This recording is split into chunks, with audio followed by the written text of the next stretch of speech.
All right, so we're diving into something really special today. You know, Meals on Wheels, we all know about it, but like, what's the real impact? Yeah, it's a fascinating program, isn't it? And I think it goes so much deeper than just, the food they deliver. Right, exactly. So we've got this piece about Frank, right? Yeah. A Navy vet, Hmm. and Miguel, this volunteer who really made a difference in his life. Yeah, it really highlights the power of human connection, especially for seniors who might be feeling isolated. And studies actually show that almost 25% of seniors in the US experience that. Wow. Yeah, that's a huge number, huh? Yeah. Okay, so back to Frank.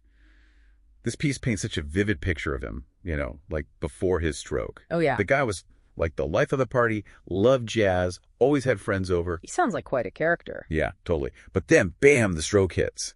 And suddenly it's a totally different story. Right. Wheelchair-bound, quiet days. The isolation just starts to creep in. It's a tough transition, right? I mean, think about it. You lose that mobility. And oftentimes, that means losing those social connections that are so important. Yeah, definitely. And that's where Miguel comes in, right? This Meals on Wheels volunteer.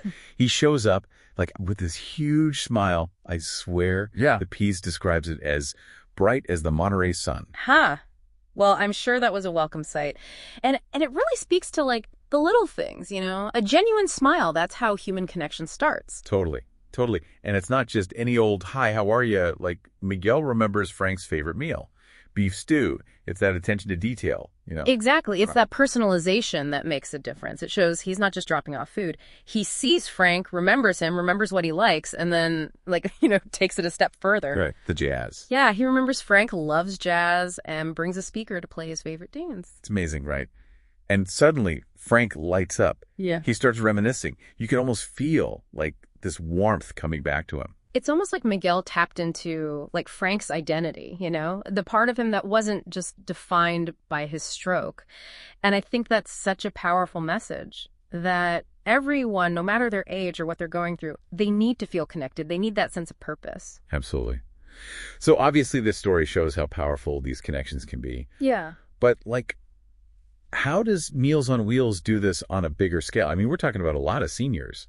Yeah, and that's where the logistics get really impressive. I mean, they have volunteers like Miguel, of course, and they're the heart of the program, right? Yeah. But there's also this whole system behind it, this incredible network that lets them reach so many people, make sure they're getting nutritious meals, but also, that human interaction. So it's not just anecdotal.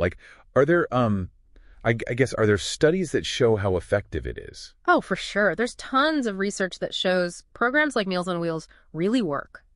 They can make a real dent in those feelings of loneliness and improve overall well-being. And then there's the added benefits like better diet and even reduced healthcare costs. Wow, so really hitting it from all angles. Mm-hmm. And this piece ends with this awesome call to action. Be someone's Miguel.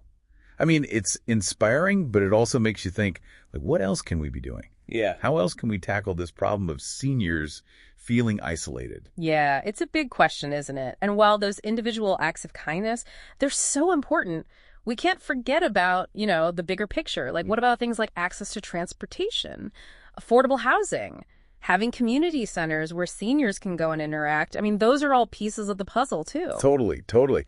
Man, I got to say, I'm just blown away by the work Meals on Wheels does. Mm-hmm. They really go above and beyond, and it's clear that they understand, the impact goes way beyond just the food. Mm-hmm. It's that human connection that really makes the difference. Yeah, I think you hit the nail on the head. It makes you think about the seniors in our own lives, our parents, grandparents, neighbors. Yeah. Have we noticed if they're feeling isolated?